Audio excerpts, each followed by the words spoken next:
Première petite question pour lancer un peu le débat. On a eu la question sur evals.fr.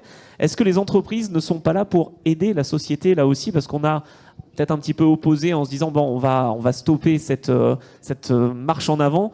Ne pas rechercher le profit, est-ce que c'est pas finalement contre-intuitif pour une entreprise? Est-ce que ça ne va pas dégoûter les entrepreneurs de continuer justement à innover comme on est là ici dans X-Mobility? Ça tape fort. Hein. Intéressant.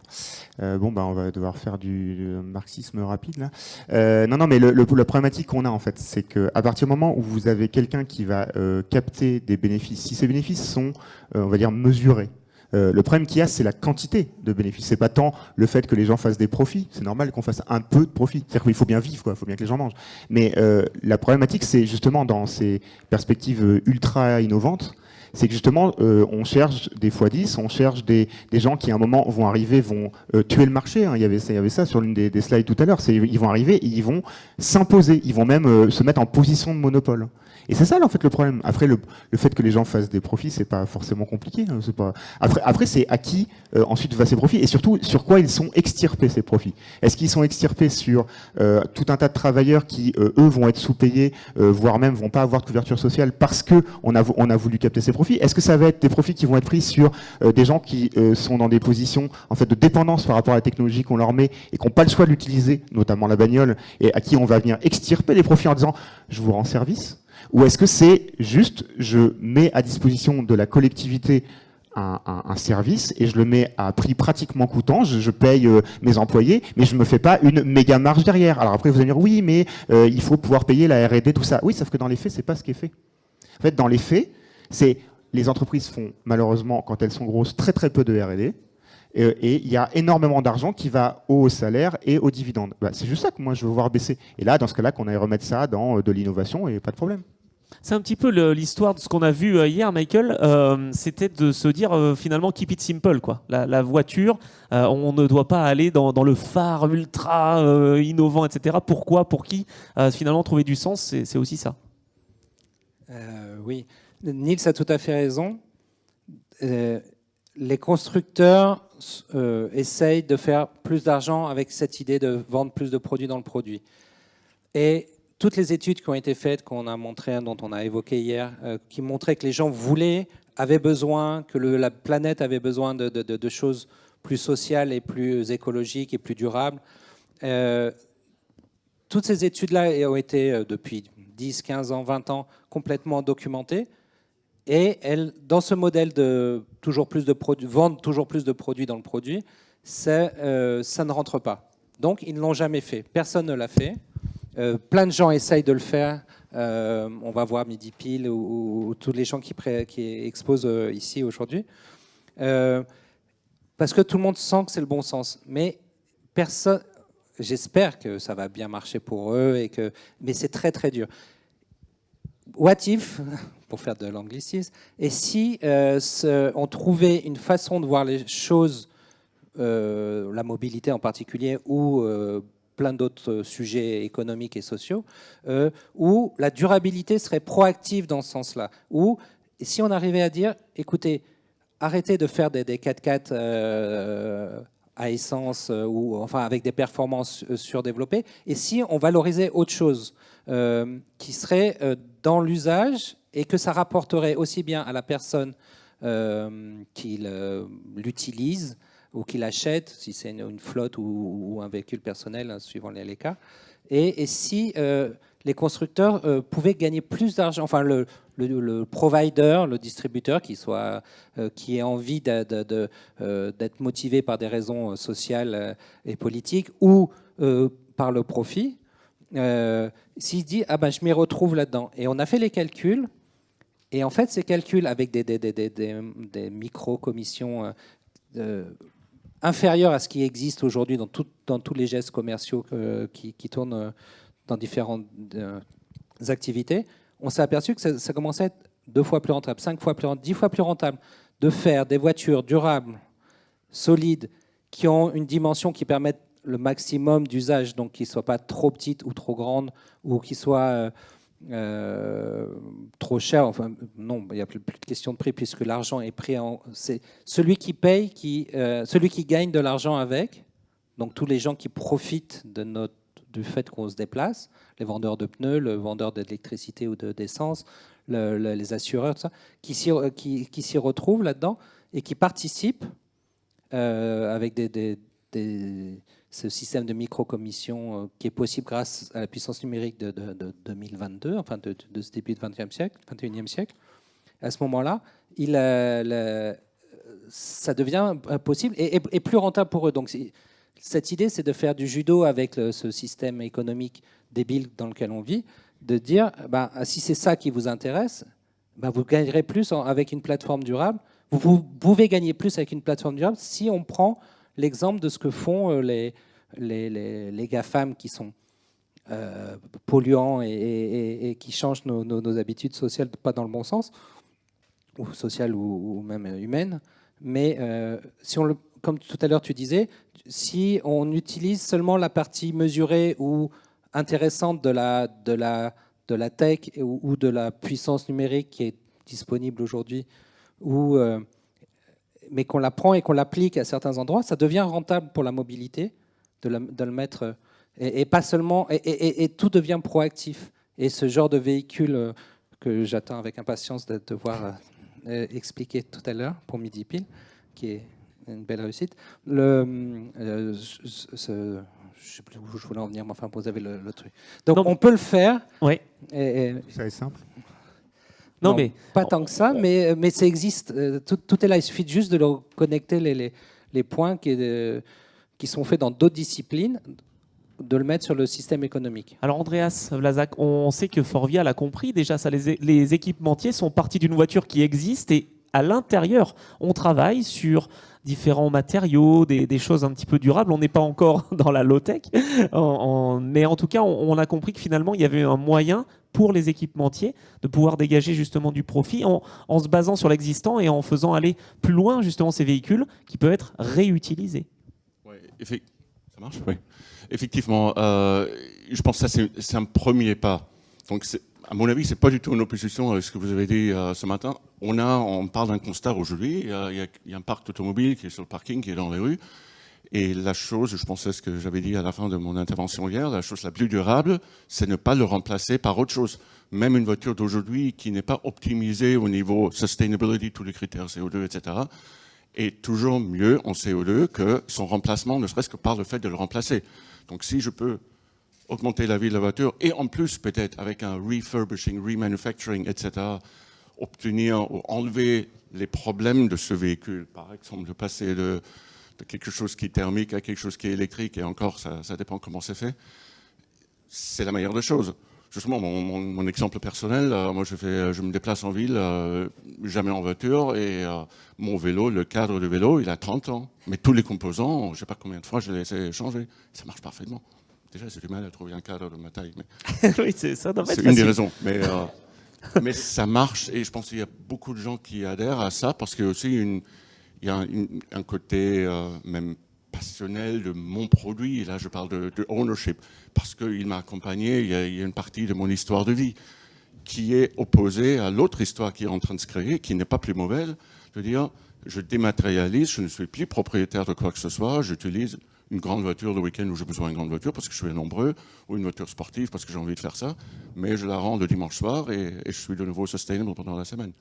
Avant de donner la parole à Guillaume, je voudrais te faire intervenir, Nils, justement, sur ce qu'on a dit avec Michael et Andreas. Ouais, alors c'est intéressant cette idée juste de l'upcycling éventuellement des vieux véhicules. C'est vrai qu'en effet, la meilleure énergie verte à produire, c'est celle qu'on ne consomme pas, donc il n'y a pas de problème là-dessus. Le seul petit souci qu'on a, c'est avec les véhicules qu'on est en train de créer là depuis 10 ans, qui sont de plus en plus lourds, et qu'au bout d'un moment, en fait, on ne pourra pas upcycler sur batterie, parce qu'en fait, ils sont beaucoup trop lourds. Donc ça marche avec les vieux véhicules, pas trop avec les nouveaux. Il y a les problématiques de normes. Enfin, c'est un débat entier, mais c'est très bien posé. C'est l'idée que voilà, votre cadre de vélo, il vous dure 50 ans, et c'est très bien, et j'espère que vous le donnerez à vos petits-enfants, et pourquoi pas, après tout, ça c'est très très bien. Par contre, sur la question du modèle économique, alors là, le problème c'est que c'est très compliqué. On est sur un modèle un peu à la Google, c'est-à-dire en gros, vous utilisez quelque chose qui vous semble gratuit et qui vit du fait que d'autres payent pour que vous l'utilisiez parce qu'ils ont un intérêt à ce que vous l'utilisiez. pour en gros résumer ce que vous disiez. Donc par exemple, ce que me disait mon collègue juste là, c'était en fait quelque part c'est Auchan qui paierait la voiture que vous utilisez. Donc ça, pour vous, ce serait gratuit parce qu'elle a intérêt que vous veniez faire des courses chez elle. Oui, mais le problème c'est qu'elle va répercuter ça sur les prix. Évidemment, parce que si ce coût de la mobilité est fort, et demain le coût de la mobilité sera fort, obligatoirement, parce que l'énergie, il faudra la produire, elle sera rare, parce que les véhicules, il faudra les entretenir, et énergétiquement, les entretenir, ce sera extrêmement coûteux. Donc le modèle économique ne sera pas là. Donc ils ne seront pas capables en fait, de vous proposer ça à un coût intéressant pour eux. Donc ils ne le feront pas. Mais c'est pas eux qui dessinent la voiture, c'est nous qui la dessinons pour qu'elle n'ait pas de coût, justement, pour réduire complètement ses coûts de production comme c'est qu'ils n'auront pas le modèle économique qui leur permettront en fait d'amortir le coût de ces voitures. Donc ils ne vous la loueront pas parce que ce sera trop cher. Mais si. Si on dessine, c'est là où le design ou l'ingénierie intervient, de comment on dessine localement, on produit localement et on dessine une voiture qui soit juste, pas moins ou quoi, juste la taille et juste ce dont on a besoin, qui ressemble à ce qui est dessiné ici en termes de véhicules très urbains. Enfin pas de problème, je vous laisse le point. Le problème, c'est l'effet rebond. C'est qu'à partir du moment où on continue à garder le modèle économique du supermarché où vous allez pour faire vos courses, et si en plus on vous offre le service, c'est-à-dire que les gens qui, pas les gens, pas tous, mais une partie des gens qui auraient prévu d'y aller à pied, auraient prévu d'y aller en vélo, auraient prévu d'y aller avec un vélo cargo ou avec n'importe quoi d'autre, ils vont se dire, il y a une voiture, là elle est gratuite, on me la colle dans les mains. Ils vont l'utiliser. Augmentation des usages, effet rebond, le système fonctionnera hein, mais jusqu'à saturation de la demande. C'est ce qu'il faut calculer maintenant parce que c'est tout à fait vrai, cet effet rebond qui est évident. Si ça marchait, si ça existait, on est en train de parler de transition. Si on transitionne vers l'idée que c'est les usages qui sont avec des objets durables, qui sont une nouvelle direction intéressante, en tout cas profitable pour les gens qui sont en place aujourd'hui, ça donne déjà une direction pour la transition. C'est vrai qu'il va y avoir un effet rebond. Mais maintenant, si on peut le calculer vraiment, et c'est un travail qui me reste à faire ou qui peut nous rester à faire avec l'ADEME et d'autres partenaires de calcul, de voir si ce n'est pas quand même beaucoup plus intéressant. Parce que hier, quand on parlait de la profitabilité, on a vu que c'était directement multiplié par 5 et même on repousse encore un petit peu la réflexion, c'est multiplié par 10. Est-ce que ce n'est pas exactement la même chose au niveau de la décroissance de pollution et d'usage? Juste un mot, ça va être très simple. Vous vous souvenez tout à l'heure, j'ai dit croissance du PIB, corrélation directe avec la dépense énergétique. On n'est pas capable de faire le découpling. Les économistes le disent, on n'est pas capable. Sauf ceux qui c'est là où on parle de disruption et de dire, si on, si on change de point de vue sur cette corrélation... Si on fait 10 fois plus, ce sera 10 fois plus polluant. Mais... Non, si on regarde cette corrélation, si on regarde d'un autre point de vue, on peut voir qu'elles sont... Avec un autre point de vue... Andreas, le débat va probablement se passer un petit peu dans un niveau, je ne sais pas, c'est plus élevé, ou en tout cas plus général, sociétal. Si on dit on va faire moins de mobilité, parce que c'est un petit peu ce que j'entends, on commence, et ça c'est un seul exemple, il y aura d'autres, on va manger moins de viande, etc. On va faire moins de quelque chose. Jusqu'où on peut aller en étant fier et sans que ça me fasse trop mal. La mobilité en soi est quand même je ne suis pas sûr si c'est mon opinion, mais c'est pour beaucoup, et je pense moi aussi un petit peu, un acquis de l'humanité des derniers siècles. Et la mobilité fait aussi, et je sais que je vais un petit peu au-delà du produit automobile et tout ça, la mobilité c'est ce qu'on a pour pouvoir comparer. Si je suis plus mobile, si je peux plus aller dans d'autres quartiers dans la même ville, ou si je peux, ou beaucoup moins, ou si je peux plus aller dans d'autres continents, dans d'autres pays, je deviens bête. Je me renferme sur moi-même, ouais. Et je deviens gouvernable. Et je dois croire n'importe quelle connerie qu'on me raconte. Ce qui s'est passé les derniers 2-3 ans, on a tous vécu ça. Donc, je pense la mobilité comme un acquis social, je ne parle pas des technologies, je ne parle même pas de la pollution qu'elle crée, est un acquis que personnellement, j'ai énormément peur si on fait des grands des grandes réductions. Il ne faut pas aller à une démobilité totale. Hein. Oui, c'est ça. C'est des petites mobilités Ouais. et des mobilités avec voilà, des vélos, des porteurs, des vélos cargo, des vélos en bois, là, des bus bois là, comme au rez-de-chaussée. Enfin, toutes ces solutions sont intéressantes. Et pour aller dans un autre pays, aujourd'hui, si vous prenez le TGV, vous émettez 100 fois moins de carbone que si vous prenez l'avion. Donc en fait, déjà, vous avez des solutions. Et si demain on fait des trains de nuit, vous émettrez encore moins de carbone. Et on pourrait faire des trains de nuit, on pourrait faire des TGV de nuit, très longue distance, qui vous permettrait d'aller. Alors bon, en ce moment, aller à Moscou, bon. Mais on pourrait y aller en TGV si on avait une LGV qui nous amènerait là-bas, à très très faible impact énergique. Donc on serait dans une forme de démobilité parce que on irait moins vite. En fait, je pense que le facteur c'est plus la vitesse que l'arrêt de bouger. Et c'est là où, Guillaume, enfin, j'ai envie de solliciter Pick and Pock, non, mais là-dessus, parce que les ingénieurs travaillant avec des designers vont pouvoir donc justement aller dans des solutions. C'est là peut-être l'avenir aussi et le salut, c'est de se dire, on travaille ensemble en fait, on est en collaboration pour avoir ces solutions-là. On ne s'arrête pas d'innover, quoi. Oh, c'est sûr. Enfin, de toute façon, personne ne fait un projet tout seul. Hein. Il n'y a pas de designer contre ingénieur contre architecte. Tout le monde travaille ensemble.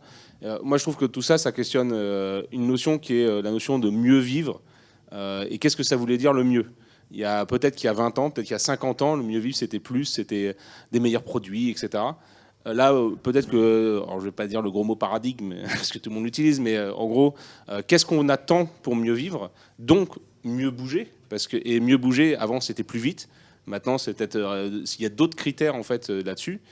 Et après, il y a des choix qui, ça va impacter nos produits. Et là, c'est en train de challenger les industries qui sont l'industrie de la mobilité, enfin, en tout cas de l'automobile, qui est établie depuis plus d'une centaine d'années.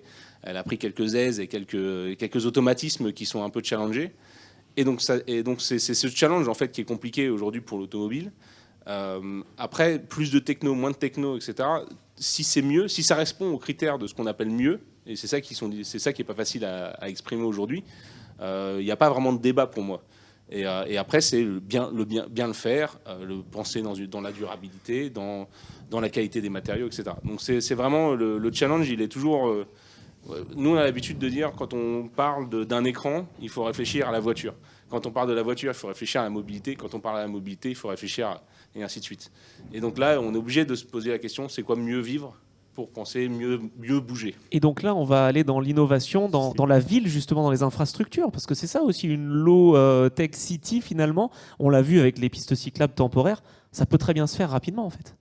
Alors évidemment, toute proportion gardée, mais par exemple, ce qu'on pourrait peut-être faire, c'est... Alors moi, je suis pas forcément un fou du ferroviaire, hein, d'accord, je bosse un peu chez eux, mais c'est pas... J'ai cru comprendre pourtant. Mais ce que je veux dire, c'est qu'on pourrait néanmoins quand même poser, par exemple, des voies de tramway, on n'en fait pas, donc comme ça, voilà, sur peut-être un certain nombre d'autoroutes et de rocades qui permettraient d'aller desservir un certain nombre de points. Alors après, ça pose des problématiques d'aménagement du territoire dans lesquelles on ne rentrera pas, mais je suis totalement d'accord avec l'idée de l'approche systémique. En fait, il faut partir, le moindre truc que vous faites, remettez-le en perspective, c'est ce qu'on fait avec les analyses de cycle de vie, mais pas que.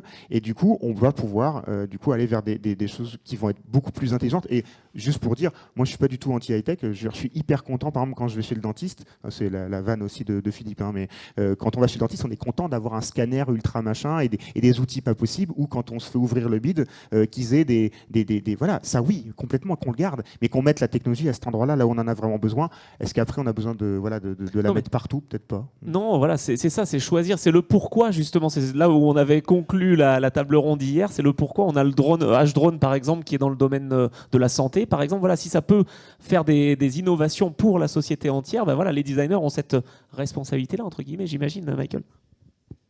Bah, c'est exactement ça, et tout à fait raison de dire il faut reculer pour voir la big picture de la grande image et de voir la ville, de voir le déplacement, de voir la sociologie, de voir les grandes tendances. Par contre, vivre mieux, c'est heureusement une évidence et qu'une sorte de résilience actuelle, peut-être grâce au Covid ou peut-être grâce à l'activisme de beaucoup de gens qui portent ce message et qui arrivent à expliquer, à détailler, à faire des études, mais ça dure depuis 20 ans ou même pour monter plus loin. Et c'est une évidence pour tout le monde.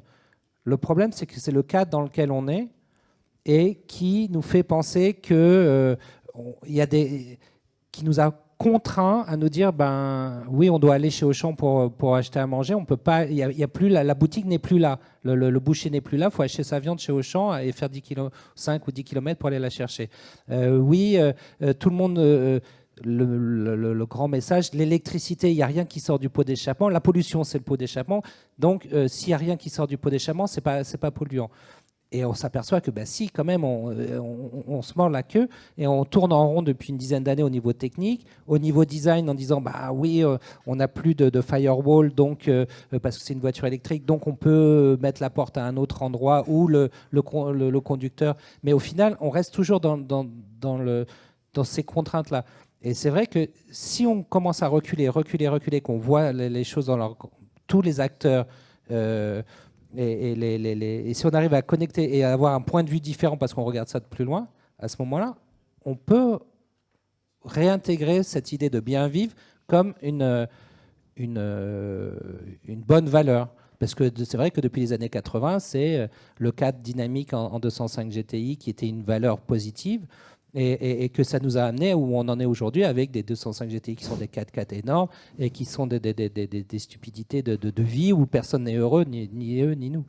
Donc, comment on pourrait revenir à ça en reculant, en voyant de plus loin? Et c'est exactement ce que...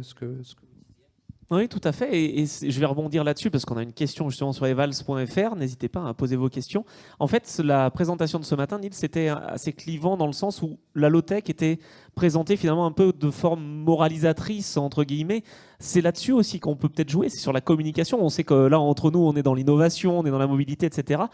Comment faire passer un message comme celui-ci, parce que on parlait de sexy hier avec le design, c'est toute la difficulté, non? Ouais. Alors, moi, après, c'est ma technique un peu de... Quand j'arrive dans ce type de climat, j'ai envie que d'abord, on ait un espèce de truc qui pose le débat. Voilà. Donc après, je suis désolé pour la forme. Vrai que Non, mais c'est important. C'est important. Non, mais c'est important. Et en effet, il y a après derrière un travail de pédagogie. C'est aussi pour ça que je suis enseignant et je suis un peu plus mesuré quand je le suis. Vous inquiétez pas. Je ne bourre pas le mou comme ça de mes étudiants. Je leur explique. On fait des ateliers pour faire comprendre justement. On fait de la systémique territoriale pour essayer de les faire comprendre dès qu'ils font la moindre intervention architecturale, ce que ça a comme influence sur le tout, pour qu'ils choisissent des meilleurs. Donc on peut faire évidemment les choses avec plus de soin. J'ai une idée pour votre modèle économique. En fait, ce qui serait intéressant, c'est que plutôt que chacun prenne une voiture gratos pour aller faire des courses, et donc on reste dans le modèle économique actuel de ce point de vue-là, on pourrait revenir à une chose qui se faisait au moins dans les territoires ruraux, qui sont un gros problème. À une époque, il y avait, vous savez, le camion qui passait, le camion du commerçant qui avait les boîtes de conserve, les machins, il avait tout à l'intérieur, et puis vous faisiez, voilà, il passait voir la grand-mère et tout. Il faudrait peut-être réinjecter un peu de ce système-là dans un camion qui lui-même serait low-tech, qui serait pourquoi pas payé par Auchan. Et là, le modèle économique serait plus intéressant, parce qu'au lieu de faire bouger 100 bagnoles pour aller à un centre commercial, vous auriez quelque part un petit centre commercial qui ferait le tour du monde rural, à ceci près qu'il ne faut pas qu'il fasse payer aux gens qui bénéficient de ce service un espèce de surcoût qui rendrait du coup inachetable pour eux les produits qui leur seraient apportés en bas de chez eux. Ça en fait partie, c'est bravo. Et comment laisser les choses se faire naturellement par rapport à ça, et ça y viendra naturellement si les outils sont là pour ça.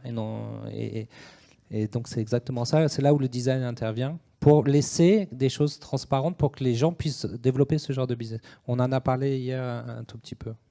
Justement, Andreas, les équipementiers s'adaptent là aussi. Est-ce qu'il y a cette question de finalement utiliser la technologie existante pour avoir un petit peu moins de tech? Je ne sais pas, c'est peut-être bizarrement présenté, mais est-ce que les équipementiers ont cette vision-là? D'accord. Un équipementier a toujours l'excuse qu'il a utilisée aussi souvent dans le passé de dire on est équipementier, si le constructeur nous demande ça, on va le faire. Et ça excuse tout. Et ça marche toujours. Mais en même temps, il y a quand même vraiment une deuxième réalité qui s'est établie. Je pense, j'en ai parlé hier un petit peu, que chez Forvia, c'est pas pour faire la pub, on va jusqu'au champ de chanvre en Bourgogne, dans une coopérative agricole où on fait notre propre matière qu'on va vendre à l'extérieur, chez les concurrents aussi, parce que c'est une matière basée sur la fibre naturelle, le chanvre à l'occurrence, et ça marche. Donc il y a des initiatives comme ça. Mais non, ça ne veut pas dire que toute l'entreprise a été transformée. 150 000 personnes, 25 milliards, ça ne se tourne pas très très vite. Mais c'est des vraies initiatives qui sont vues et perçues sur le marché et qui sont appréciées. ça ne résout pas tout, mais ça veut dire qu'il y a une dynamique clairement dans ce sens-là. Venez je fais de la pub pour la région d'où je viens. En Normandie, on fait le meilleur chanvre mondial. Les Japonais viennent nous l'acheter. Normandie, très très bonne production de chanvre. Merci. Guillaume, c'est ça aussi qui est intéressant, c'est de se dire, bon, bah, on ne va pas révolutionner en une seule fois, mais enfin en une seule fois, il n'y a pas une solution miracle, entre guillemets, mais le fait d'être dans cette nouvelle façon de concevoir les choses, avec une collaboration, comme on le disait, c'est ça finalement qui va peut-être un peu nous sauver, avec Epic & Poc notamment. Non, bah, Je ne sais pas si Epic & Poc va Non, sauver le monde, mais en tout cas, je trouve ce qui est intéressant, c'est ce que disait un peu Mickaël, c'est la transparence. C'est-à-dire que notre travail en tant que designer, innovateur, ingénieur, c'est maintenant peut-être de réfléchir sur des déclencheurs, sur des solutions qui donnent les possibilités de créer d'autres solutions au-dessus de ça. Et peut-être c'est ça que nous apprend peut-être le numérique. Si dans l'industrie du digital, c'est vraiment de donner le pouvoir aux gens de créer leur propre business. Après, il y en aura qui le feront bien, il y en aura qui le feront de manière vertueuse ou pas. Ça, c'est toujours une question de point de vue. Mais on espère que les briques techno ou les briques produits qu'on met au départ, elles seront des déclencheurs d'amélioration dans le cadre de vie. Après, on ne contrôle pas tout. Et on se dit que si on donne, chez Big & Poc, ce qu'on dit, c'est si on donne les moyens, les outils pour bien réfléchir, il n'y a pas de raison que ce qu'on sorte soit mal. Bon, c'est une vision optimiste du monde. Voilà. Mais c'est bien, il faut rester optimiste justement. Cette table ronde va bientôt arriver à son terme. Mais voilà, c'est peut-être ça aussi. Ce qu'on peut retenir, c'est, vous savez ce qu'il vous reste à faire, les étudiants, c'est de collaborer justement ensemble, d'essayer de trouver des solutions. Parce que là, on a plein de solutions de micro-mobilité avec des vélos cargo, avec des transporteurs, des triporteurs, etc.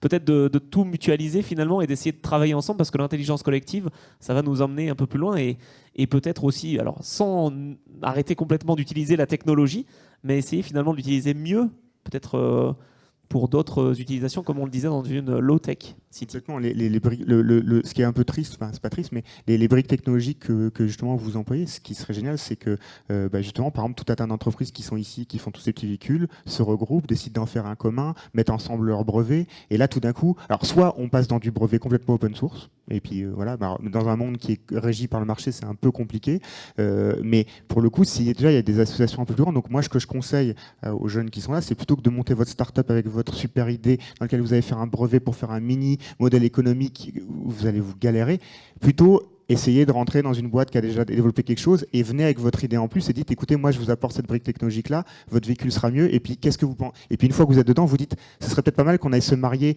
avec telle autre boîte là qui est là, qui elle fait des super sièges en chanvre, et hop, et vous rapportez ces briques, et dans ce cas-là vous allez commencer à créer quelque chose qui va être vraiment intéressant plutôt que de continuellement réinventer l'eau chaude avec un nouveau truc où en fait vous aurez fait un micro pas de côté, ce sera plus intéressant. Bon, si vous voulez ajouter peut-être une petite chose là-dessus, mais ça peut être notre conclusion. Ouais, la seule chose que je voudrais ajouter, et qui est un petit peu naturelle, parce qu'on est un petit peu des designers ici, il faudra qu'on accompagne tout ça, je suis d'accord, de ne pas le faire seul, avec la volonté de créer une désirabilité, desirability. Justement, le petit transport scolaire en bas, en bois, ça donne envie, c'est beau, c'est dommage que c'est juste pour les petits enfants et moi je peux pas, mais ça donne envie. C'est un produit que je veux avoir. Je vais pas pleurer ma voiture quand je vois ça. Donc donner des produits ou créer des produits qui sont des one and a half products, comme on dit, des produits où je m'en fous un petit peu, que ça coûte un petit peu plus et je vais faire peut-être 2-3 problèmes, je vais accepter ailleurs dans ma vie parce que je veux l'avoir. Donc ce côté très banal de créer quelque chose qui est juste attractif, sexy. C'est comme ça ce qui va créer, c'est l'histoire de la voiture. Et ne pas s'interdire d'avoir plusieurs modes de transport aussi, finalement. Comme on l'avait dit hier déjà, tuer un petit peu ces frontières entre les silos de définition, de segmentation du monde du transport tel qu'il existe aujourd'hui. Mais c'est déjà en train d'être fait. Tous les exemples en bas le montrent. Merci beaucoup, messieurs. Si vous avez évoqué l'ensemble de ce que l'on voulait partager ensemble, cette table ronde, c'était intéressant. On peut aller encore toujours plus loin, hein, évidemment. Nils Lebotte, Mickaël Walid, Andreas Vlasak et Guillaume Bécourt. Donc, merci beaucoup, messieurs.